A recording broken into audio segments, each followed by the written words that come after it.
Agak beda makomnya dulu sama sekarang ya. Apa kata beliau? Ilmu tidak pernah bersatu dengan politik, kekuasaan. Bukan berarti orang berilmu tidak boleh masuk ke dunia politik, boleh. Namun lihatlah politisi yang dia punya gelar PhD, apalagi doktor, profesor, itu nggak sempat ngajar lagi. Lihatlah kiai yang berpolitik, mungkin dakwah dia lewat politik. Mungkin para profesor, doktor itu aktualisasi keilmuannya lewat politik. Kita pun tidak mengatakan itu jelek. Kalau mampu silakan. Ada yang mau nyalek habis ini silakan Pak ya. Nah, Imam Abu Hanifah memandang dirinya tidak sanggup menggabungkan itu. Berbeda dengan baginda Nabi Muhammad SAW, Sayyidina Abu Bakar As-Siddiq, Sayyidina Umar, Sayyidina Uthman, Sayyidina Ali. Orang-orang ini, tokoh-tokoh ini, orang-orang yang masih sanggup. Namun di zuriat Sayyidina Ali, seperti Sayyidina Al-Hasan, Sayyidina Al-Husain, kemudian Ali Zainal Abidin, turun lagi kepada Muhammad Al-Baqir, Ja'far As-Sadiq. Mereka sudah tidak lagi masuk ke dunia kekuasaan. Mereka sudah menyerahkannya kepada ahlinya. Kecuali beberapa zuriat Sayyidina Al-Hasan sampai hari ini. Ajibnya, jika mereka memerintah satu negara, kerajaan, kesultanannya Allah langgengkan. Saya beberapa bulan lalu ke Brunei, bukan untuk ceramah, tapi mau ziarah dan silaturahim dengan beberapa kawan-kawan. Ketemulah murid Allah yarham Mbah Maimun. Apa kata dia? Saya disuruh oleh Mbah Maimun dulu berkirim salam dan hadiah kepada Sultan Hasanan Balqiyah. Saya ketemu beliau ini setelah ziarah kepada salah satu pendiri dari Kesultanan Brunei, namanya Syarif Ali. Al-Syarif menunjukkan dia keturunan Sayyidina Al-Hasan Al-Syarif. Lalu orang ini mikir, lah saya kan rakyat biasa, pendatang lagi di sana. Orang Jawa merantau ke Brunei. Terus gimana mau ketemu? Oh ternyata ada jalannya. Sultan lagi ada hari ziarah. Di saat berziarahlah si santri ini kemudian datang. Minta waktu. Passwordnya satu aja. Mbah Maimun. Wah, itu password. Sebut Mbah Maimun, langsung Sultan Hasan Al-Baqiyah berin dia. Bodyguardnya, para penjaganya langsung disuruh minggir. Cuma sebentar menyampaikan salam. Mbah Maimun itu berkirim hadiah, berkirim salam. Ketika ditanya, apa alasan beliau? Alasannya sederhana. Saya tidak melihat ada di masa ini, di akhir zaman ini, ada pemerintahan, kesultanan, kerajaan yang bertahan kecuali kesultanan dari zuriat Sayyidina Al-Hasan. Dan mereka ahlus sunnah wal jamaah. Di Nusantara ini, itulah Brunei. Di Timur Tengah ada Yordania. Di barat sana, bagian ujung sekali di Afrika, di bawahnya Andalus, itulah Maroko. Zuriat Sayyidina Hasan. Dulu Mekah sebelum jatuh ke tangan Wahabi, sempat dipimpin transisi antara pecahnya melemahnya Turki Utsmani, lalu antara itu ke Saudi sekarang di Hijaz. Mekah Madinah sempat dikuasai oleh Syarif, ya, Hashim namanya. Syarif Hashim. Maka dulu ada namanya kerajaan Hashimiyah, Kesultanan Hashimiyah di Hijaz, Mekah Madinah. Tapi tidak lama, tahun 1933, dulu Inggris masuk, Inggris ini kakinya dua. Dia kirim orang seakan membantu Syarif Hashim dan keluarganya. Dia kirim juga orang untuk bantu keluarga Saud. Keluarga Saud ini sudah jatuh bangun 3 kali bersama dengan kelompok yang kemudian disebut Wahabi. Ya. Akhirnya Kesultanan Hashimiyah pun runtuh. Nah, ini cuma kesultanan transisi. Yang tersisa hari ini di dunia itu cuma 3. Ya.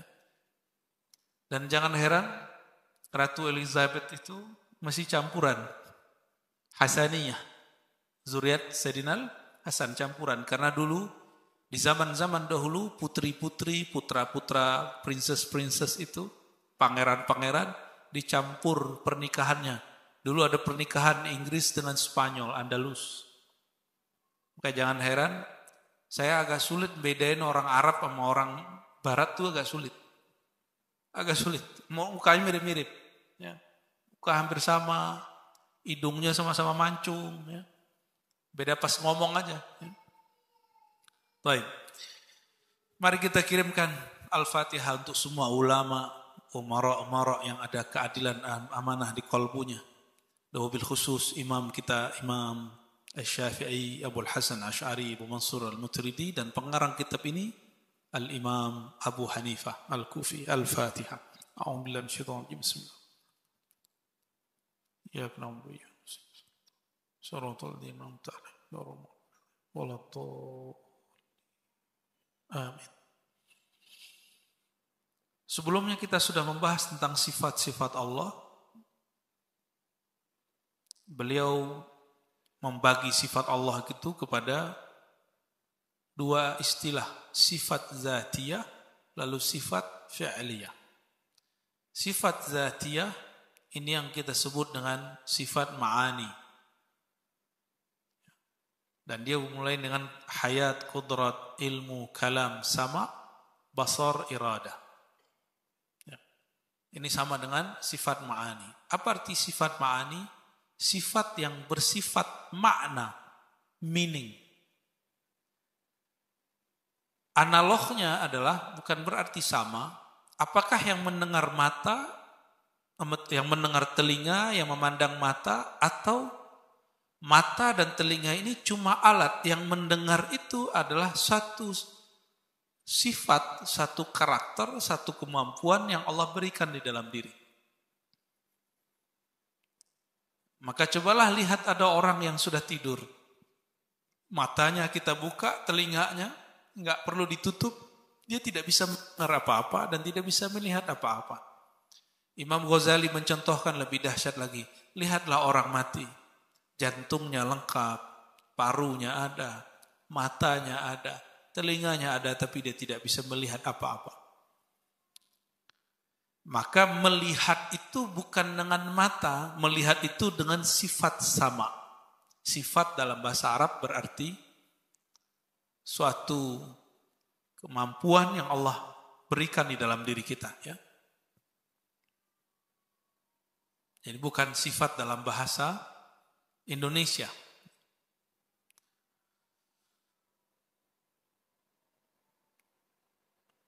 Lalu beliau membahas yang kedua, itu adalah fi'liyah. Sifat fi'liyah. Nah, sifat fi'liyah ini lebih sering digunakan oleh Imam Abu Hanifah, lalu juga oleh Imam Abu Mansur Al-Maturidi. Belakangan seorang mursyid, seorang ulama dari Irbil, kemudian hijrah ke Mesir, nulis kitab Tanwirul Qulub, menggabungkan 3 tema, akidah, fiqih, lalu ilmu tasawuf. Beliau memasukkannya ke dalam mengenal sifat Allah, yaitu sifat fi'liyah. Fi'liyah itu artinya perbuatan. Kita ini dicipta, kalau oleh Imam Asy'ari, cukup dengan qudrat iradat. Namun oleh Imam Abu Hanifah diperinci. Kita ini dicipta oleh Allah dengan sifatnya bernama penciptaan, takhliq. Apa bedanya kudrat iradat dengan takhlik? Kudrah iradah itu qadim. Qadim itu berarti dia ada tanpa permulaan. Dia ada bersamaan yang punya sifat. Yang punya sifat kudrat iradat siapa? Allah. Ini untuk mengurai, untuk menghilangkan keraguan. Kalau ada orang bertanya, Allah kan qadim, tidak berawal, tidak berakhir. Terus gimana caranya menciptakan makhluk? Makhluk itu berawal dan ada akhirnya. Maka Imam Abu Hanifah lalu diteruskan nanti oleh Imam Al-Maturidi mengatakan ada sifat namanya takhliq, mencipta atau takwin. Kita sering mendengar kata kun, benar? Oleh Imam Asy'ari, kun itu adalah isi daripada iradah, kudrah. Innama amruhu idza arada syai'an ay yaqula lahu kun fayakun. Allah jika berkehendak cukup katakan kun. Kun itu berarti hendaklah engkau menjadi ada. Itu kun. Ya. Namun oleh Imam Abu Hanifah ini diurai. Inilah jadinya ada namanya takhlik, mencipta. Apa makna mencipta di dalam ilmu akidah? Ibrazu syai' minal adami ilal wujud. Mengadakan sesuatu yang tadinya enggak ada. Itu namanya mencipta. Dalam ilmu akidah Ahlus Sunnah wal Jamaah ini mungkin. Tapi orang-orang filsafat lama tak terima. Aristoteles enggak terima. Kata Aristoteles, enggak mungkin Allah mencipta tanpa ada bahan. Mesti ada bahannya. Pemahaman ini diadopsi oleh kelompok dalam Islam namanya Mu'tazilah. Apa kata Mu'tazilah? Allah mencipta makhluk dari sesuatu yang bernama ketiadaan. Coba diulang-ulang Pak, ini biar pusing dikit. Allah mencipta sesuatu dari bahan yang bernama ketiadaan. Bahasa Arabnya ma'dum. Ini khusus olahraga hati dan akal sekaligus pagi ini ya. Ya, kalau mau kuliah kan udah telat Pak. Ya, masa masuk kampus pun juga belum tentu diajarin ini. Padahal dulu kampus-kampus keislaman di masa Imam Ghazali sampai kemudian Al-Azhar itu dulu, saya nggak tahu sekarang. Itu bahasnya begini. Pembahasan-pembahasan teologis itu sampai bahas-bahas seperti ini. Allah mencipta, kata kelompok siapa tadi? Mu'tazilah. Mencipta alam semesta ini dari satu bahan yang bernama ketiadaan. Berarti ketiadaan itu dianggap oleh dia sesuatu. Nyambung gak akalnya nih? Sejak kapan tiada itu disebut sesuatu? Bahasa Arab tiada, al-ma'dum. Sesuatu yang tiada berarti yang ma'dum. Menurut Mu'tazilah, al-ma'dum syai'. Yang tiada itu masih disebut sesuatu. Disinilah tidak rasionalnya akidah Mu'tazilah. Di sini saya mengkritisi, dulu ada salah satu pembaharu di UIN, IAIN lama, namanya Prof. Harun Nasution. Namun saya berterima kasih kepada beliau dan murid-muridnya, karena beliau yang menghidupkan kajian-kajian kitab begini dulu di kampus. Ya. Maka saya waktu ngajar di UIN selama 7 tahun, itu semua mata kuliah pakai kitab. Itu antara diskusi kitab dan pengajian mirip, Pak. Dan setiap kelas kita alhamdulillah ramai. Akhirnya pakai teater, ruang teater. Setiap kali kelas pakai ruang teater. Begitulah terus. Karena yang ikut kelas bukan hanya di kelas saya, tapi dari mana-mana. Kita selalu bedah kitab, 7 tahun lamanya. Salah satu kitab yang saya bedah dulu dalam mata kuliah adalah kitab ini. Al-Fiqhul Akbar. Ini untuk anak S1 saya ngajarnya. Kalau anak S2, saya ngajarnya kitab Syifa Ibnu Sina. Untuk mendiskusikan dan mengkritisi kitab itu. Bahkan di S1 itu saya ngajarin kitab yang ditulis oleh Al-Qadhi Abdul Jabbar, salah satu kitab yang rumit di kalangan teolog, punya orang Mu'tazilah.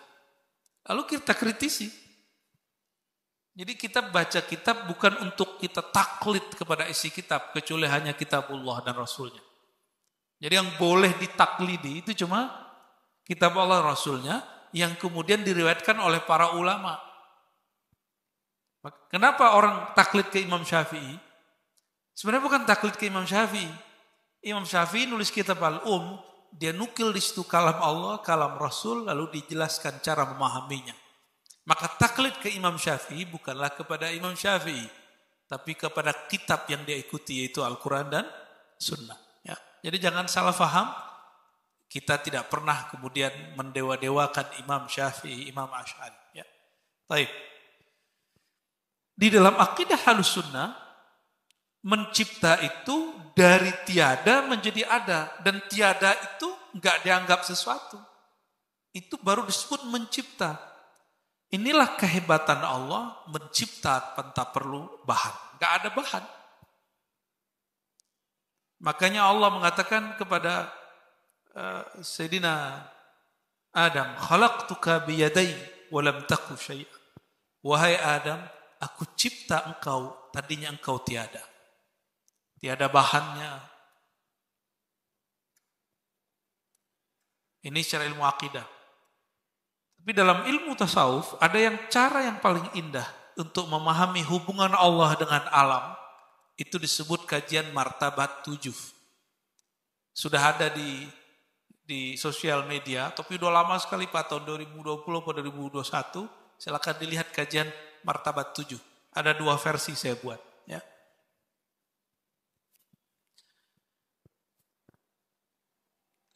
Kita ini secara fisik bahannya apa? Dari tanah, dari air, udara, api. Kita ada mirip kayak avatar Pak. Ya. Ini bahan. Sebelum ini ada, ini apa semua? Nggak ada. Allah ciptakan dari ketiadaan. Jadi kita ini tadinya nggak ada. Yang ada adalah dia semata. Lalu dia kemudian dengan kalamnya kun, kita menjadi ada. Dan itu nggak ada masalah bagi kita. Masuk akal nggak? Bagi Mu'tazilah sulit menerima Allah itu menciptakan suatu tanpa ada bahan. Itu sulit dia terima. Ya, apalagi para filsafat-filsafat yang mengikuti Aristoteles. Ya. Disinilah kritik Imam Ahlus Sunnah yang bernama Imam Ghazali mengkritisi siapa? Mengkritisi Ibnu Sina dan Al-Farabi. Yang mereka lebih cenderung kepada Aristoteles dalam bab ini. Kata Imam Ghazali, orang pinter kok taklid sama Aristo. Taklid itu sama Rasulullah katanya. Ya. Jadi Imam Ghazali ngejekin Al-Farabi sama Ibnu Sina dengan begitu. Ya. Cuma sayangnya mereka nggak semasa. Kalau semasa seru banget. Ya. Itu takhliq. Yang kedua, sifat fi'liyah, perbuatan Allah yang tidak pernah berhenti sampai detik ini dan nanti adalah tarziq, memberi rezeki. Rezeki itu terbagi 2. Ada rezeki yang zahir, ada yang batin. Ada yang materi, ada yang immateri.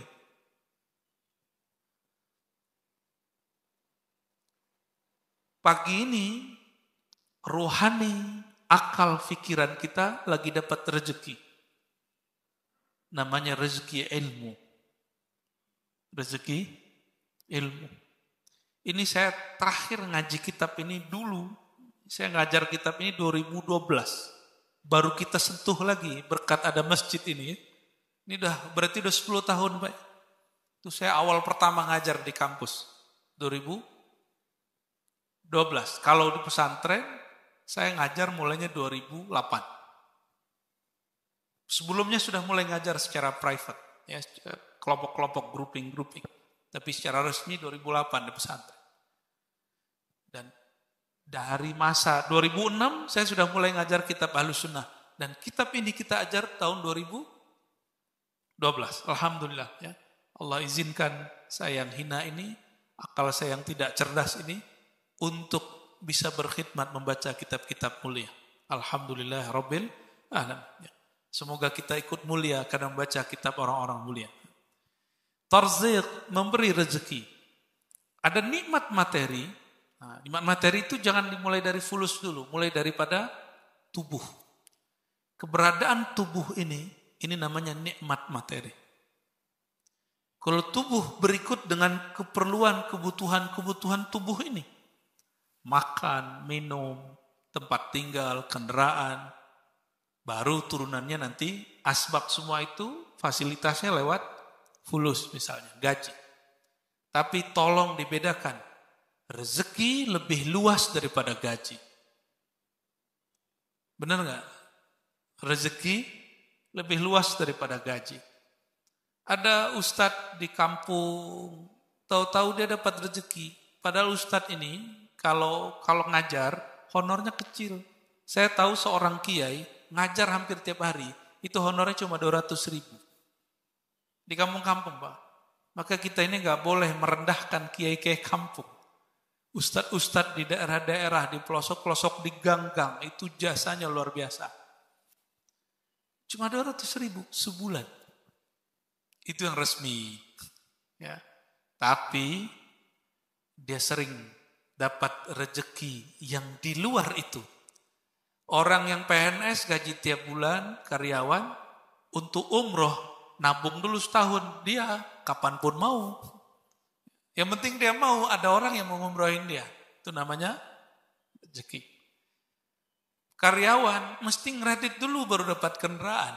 Si ustadz ini bisa beli motor, beli mobil. Ada aja yang nganterin. Kan sampai yang penting punya kendaraan tuh. Asbabnya terserah, yang penting halal. Itu cara-cara Allah ingin mengatakan bahwa gajimu berbeda dengan rezekimu. Rezekimu lebih luas daripada gaji. Di mana kemudian orang menjadi stres menghadapi hidupnya jika dia menganggap tempat kerjanya adalah pemberi rezekinya.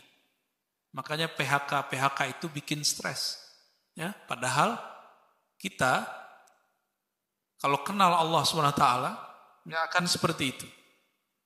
Ada satu kitab, saya nggak tahu kapan nanti akan membahasnya, Isqatut Tadbir, karya Imam Nuthailah Sekandari, itu khusus membahas tentang tauhid rezeki.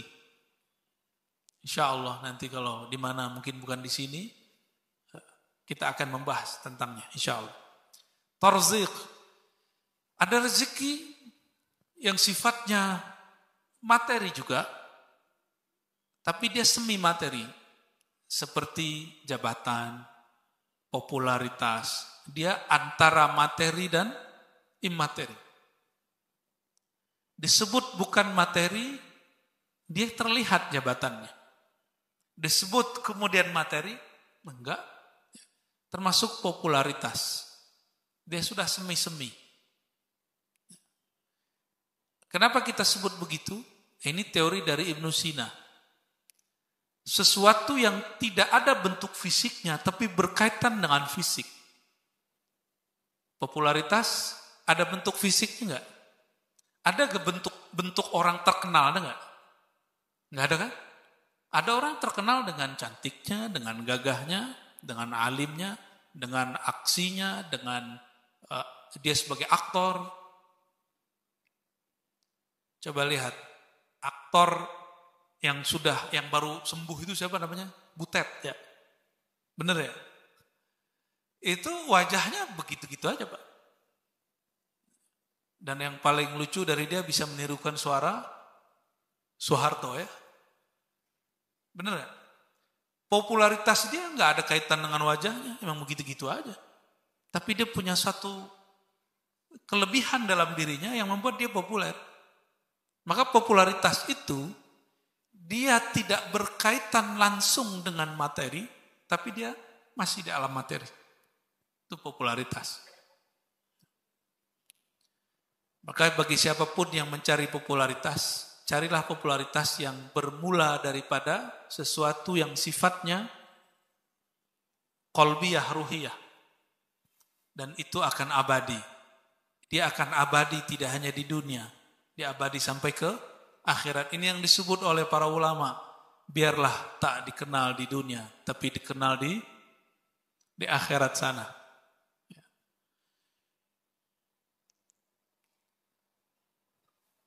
Mungkin orang-orang seperti kita nggak akan disebut-sebut oleh penguasa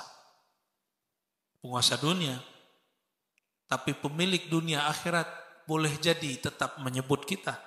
Fazkuruni azkurkum. Tadi ayat yang dibaca Imam, surah Al-Baqarah. Sebutlah aku sebut namamu. Mau disebut oleh Allah yang maha terkenal, sebut namanya.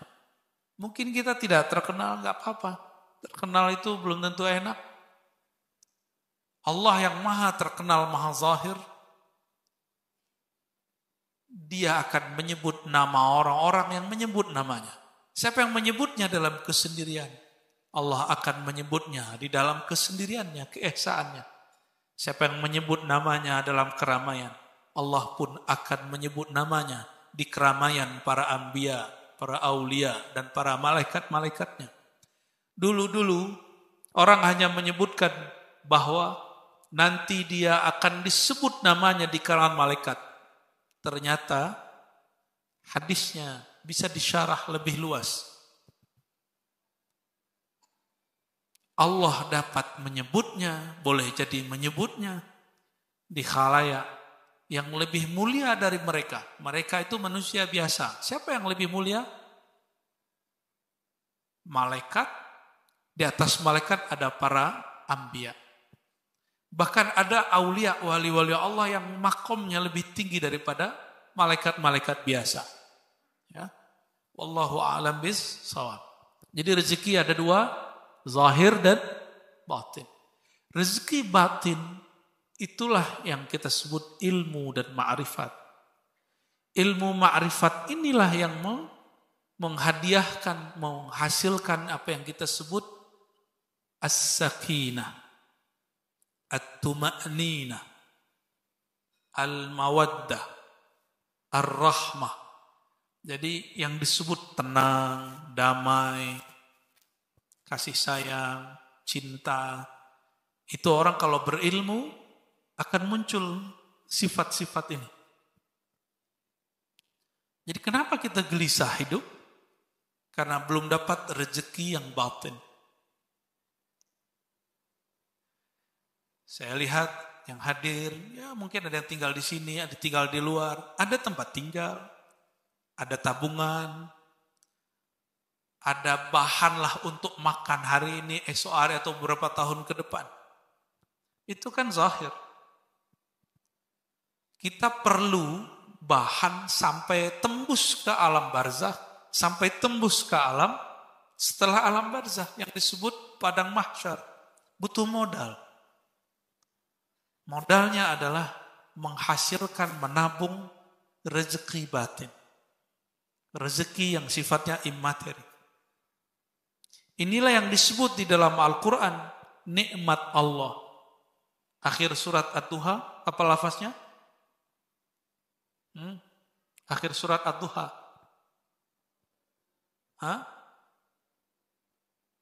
Wad-Duha. Akhir suratnya.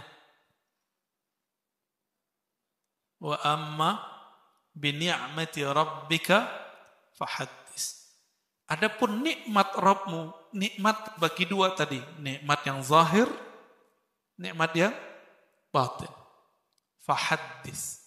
Maka hendaklah engkau hadis. Hadis ini engkau ceritakanlah, engkau ajarkanlah, engkau share-lah. Boleh. Jadi boleh nggak menceritakan tentang Allah kasih kita rezeki zahir? Boleh, nggak apa-apa. Biasanya kalau dulu, zaman-zaman dulu, nggak tahu sekarang masih begitu ya. Kalau pas ketemu kenalan kasih kartu nama, di situ nanti ada jabatannya di situ, ya. Benar nggak? Ada alamat rumah, berarti dia ini orang mapan. Ada alamat kantor, berarti dia punya kerjaan tetap. Ada satu nilai di situ. Begitu juga para aulia, para kekasih Allah, orang-orang yang dapat nikmat batin di kolbunya. Kalau kenalan yang diceritain apa?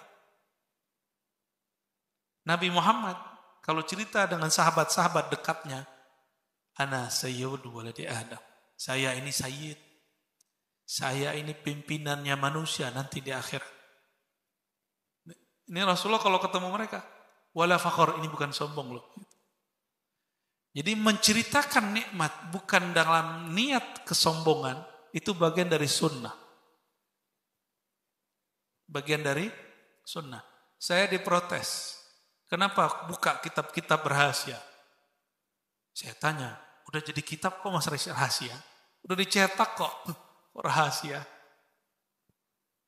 Kalau sudah jadi kitab, sudah dicetak, sudah komersial, itu udah gak rahasia lagi. Rahasia itu masih tersimpan di dalam. Kalau sudah komersial, udah enggak. Boleh kita ceritakan. Oh ini kan dulu kita hanya dapat dari orang-orang tua. Lah emang ilmu ini khusus orang tua? Toh banyak yang tua-tua nggak ngerti ilmu-ilmu begitu. Maka pakailah kalam orang Arab.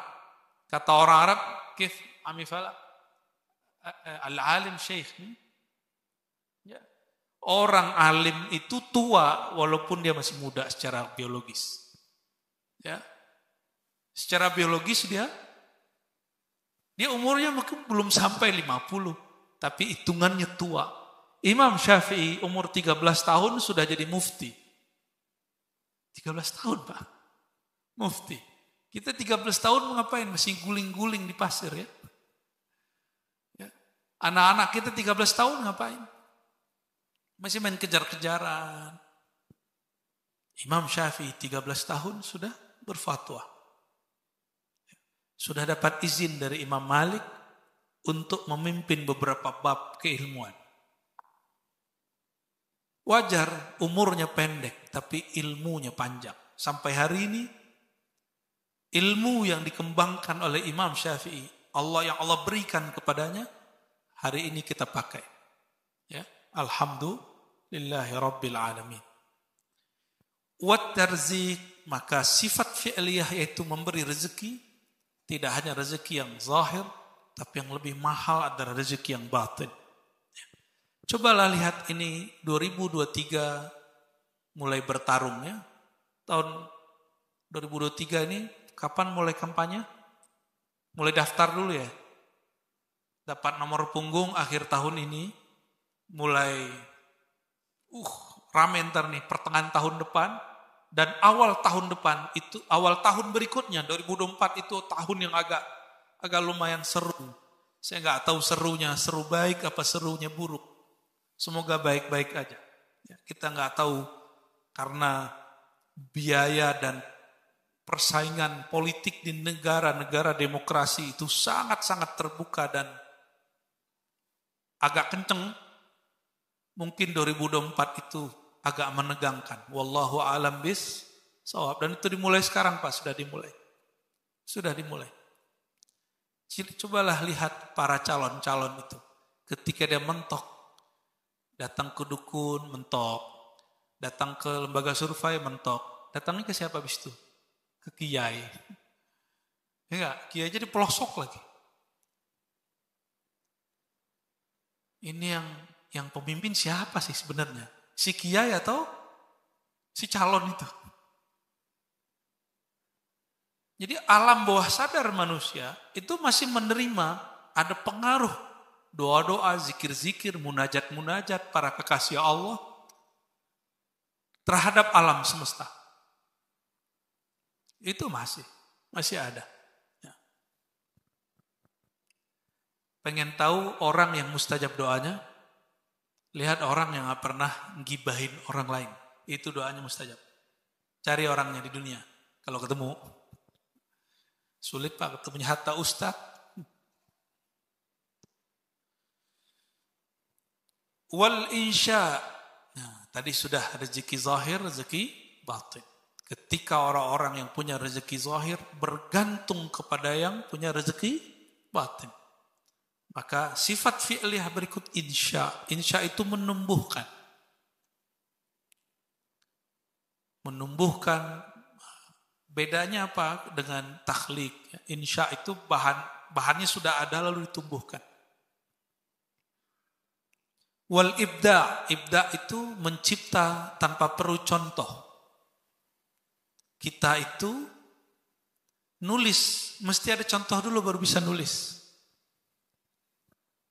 Buat rumah mesti ada contoh dulu baru bisa buat. Kalau ibda, Allah mencipta min ghairi misalin sabiqin, tanpa ada contoh. Maka bid'ah itu secara bahasa suatu amalan atau keyakinan yang tidak ada contohnya.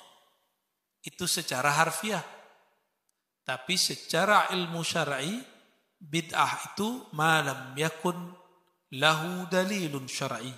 Bid'ah itu bukan yang tidak pernah dilakukan Nabi, tapi bid'ah adalah sesuatu yang tidak ada dalilnya. Dalil itu banyak. Nabi pernah nggak pengajian Ahad pagi, Pak? Rutin lagi, pernah nggak? Nggak tahu atau nggak pernah?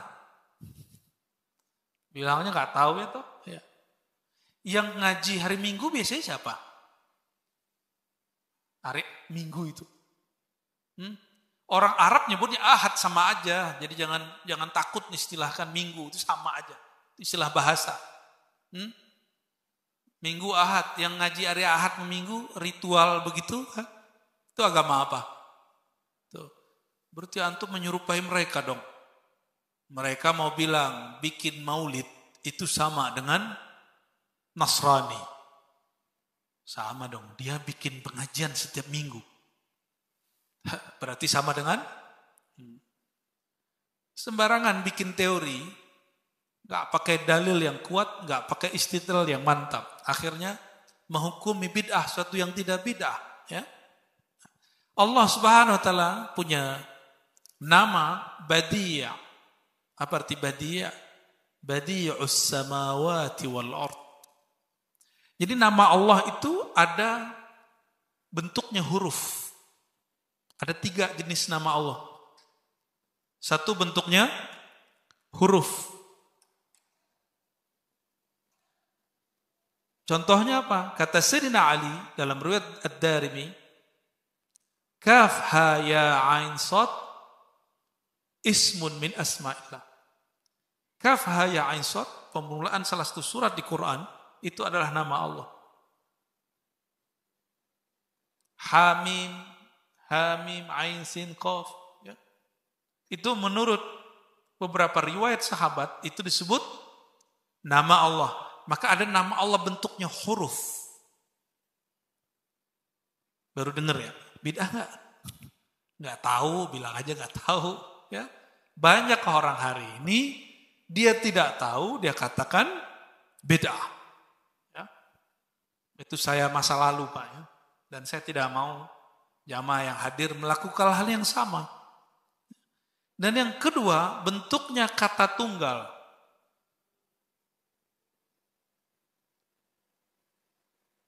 Seperti Allah, Ar-Rahman, Ar-Rahim, itu kata-kata tunggal.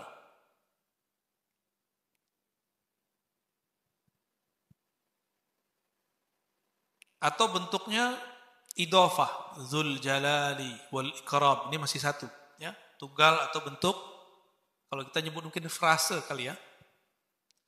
Dan yang ketiga, bentuknya jumlah. Jumlah bahasa Arab artinya kalimat. Badi'us samawati wal ard, salah satu nama Allah yang bentuknya kalimat. Yang maha mencipta langit dan bumi tanpa perlu meniru konsep siapapun. Allah sendiri yang membuat konsepnya, membuat konsepnya. Wajah kita ini, walaupun kata orang mirip dengan si fulan, fulana, dia tidak akan pernah mirip dengan siapapun. Kita punya anak, Bapak tentu sebagian besar punya anak, kecuali yang jomblo, ya, atau yang belum Allah kasih rezeki anak. Apakah kita yang melukis wajah anak, atau itu dilukiskan untuk kita? Siapa yang bikin wajah anak? Bapak emaknya? Enggak. Maka di surat Al-Waqiah dikatakan, itu air yang engkau tumpahkan. Apakah engkau yang menciptakannya atau kami yang menciptakannya? Maka Sayyidina Ali setiap kali membaca surah Al-Waqiah dan di ayat ini langsung menjawab, bala atau bal anta ya Rabb. Sebaliknya ya Allah, engkaulah yang mencipta. Engkaulah yang menumbuhkan. Ya.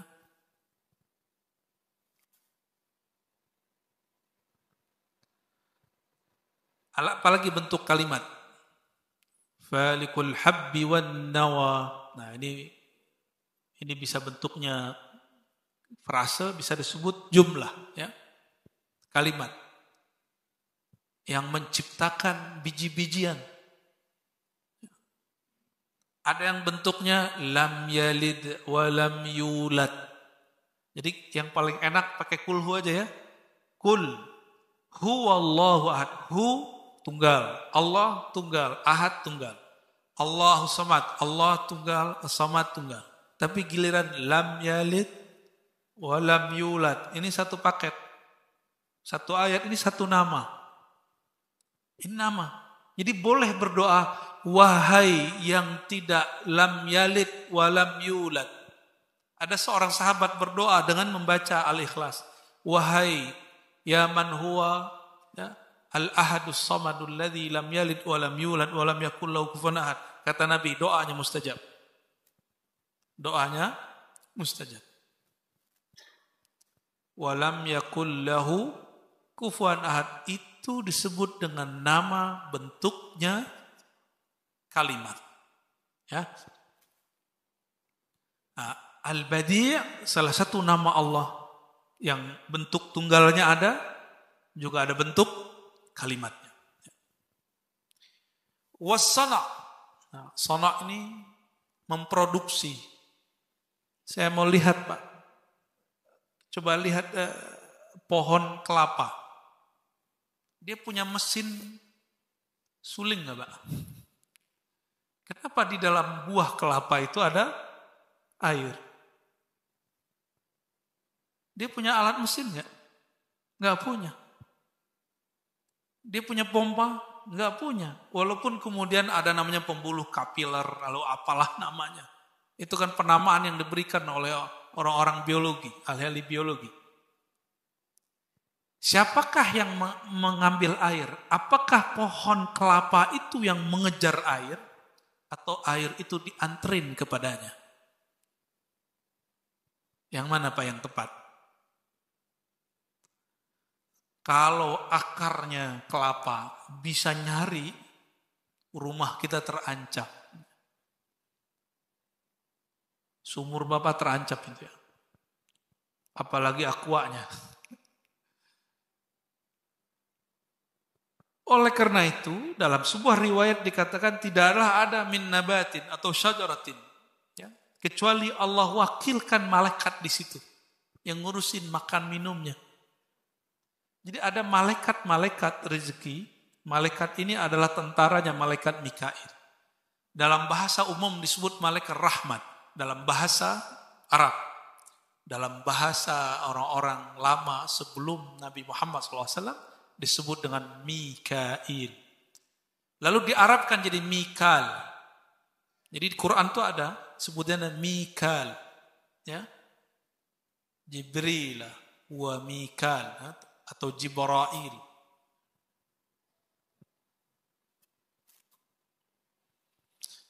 Jadi yang memproduksi air di situ siapa?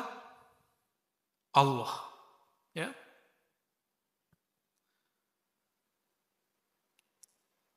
Ada orang berobat dengan satu benda yang menciptakan kesembuhan pada obat itu siapa? Allah bukan. Maka bedakan khasiat obat dengan kesembuhan. Kesembuhan itu bahasa Arabnya syifa. Itu di luar bahan itu. Jika Allah mengatakan kun, jadilah engkau penyembuh wahai obat, orang itu pasti sembuh. Jika Allah tidak mengatakan kun, walaupun obatnya banyak dan lengkap, dia tidak akan sembuh. Itu sebabnya kita berobat itu hanya mengamalkan sunnah berobat. Kesembuhan pada hakikatnya ciptaan dari Allah SWT. Ya. Bahkan dokter kalau sakit, gimana Pak? Ya, dia nggak bisa menciptakan kesembuhan. Dokter boleh sakit nggak? Maka ulama pun yang mengobati kolbu boleh juga sakit kolbunya. Dan tidak memerlukan ulama-ulama yang lain menyembuhkan kolbunya. Wa ghairu dzalika min sifatil fi'l, dan masih banyak lagi sifat-sifat fi'liyah, perbuatan Allah Subhanahu wa taala. Syuruknya jam berapa? 5:38. 34, sudah. Mau ada pertanyaan? Gak usah lah ya. Insya Allah bulan depan, ini bulan Desember, kalau umur kita panjang tahun depan kita ketemu lagi. Insya Allah. Kesimpulan kita kajian pada pagi ini sederhana. Imam Abu Hanifah menyebut sifat ma'ani dengan istilah sifat dzatiyah. Yang kedua, beliau memisahkan dan merincikan apa yang tidak diperincikan oleh imam-imam yang ada setelahnya ataupun sebelumnya, yaitu yang disebut dengan sifat fi'liyah, sifat perbuatan Allah. Untuk apa dirincikan ini? Karena sifat dzatiyah disebut qadim, sedangkan fi'liyah dihitungnya hadis baru, berubah-ubah. Adapun yang zatiyah tadi, hayat, kudrat, iradat, itu tidak berubah-ubah. Allah tidak berubah dengan perubahan alam semesta. Ilmu Allah tidak berubah dengan berubahnya objek yang diketahui. Namun sifat fi'liyah ini karakternya berubah-ubah. Ini hanya pengistilahan, Bapak Ibu yang bukan Allah, supaya orang ketika memahami Allah Ta'ala tidak kemudian membayangkannya di luar yang diperkenankan untuk dibayangkan.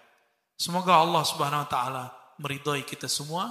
Ini baru kita baca satu baris daripada kitab Al-Fiqhul Akbar. Nas'alullah al-fatha wal kashfa wa nas'alullah al-ilma wal ma'rifata wa nas'alullah an-nura wa nas'alullah an yukhrijana min zulumatil wahmi wal jahli ila al-ma'rifati wal ilmi.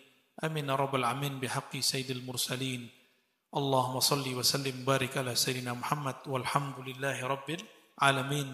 Subhanakallahumma wa bihamdika asyhadu an la ilaha illa anta astaghfiruka wa atubu ilaik. Assalamu alaikum warahmatullahi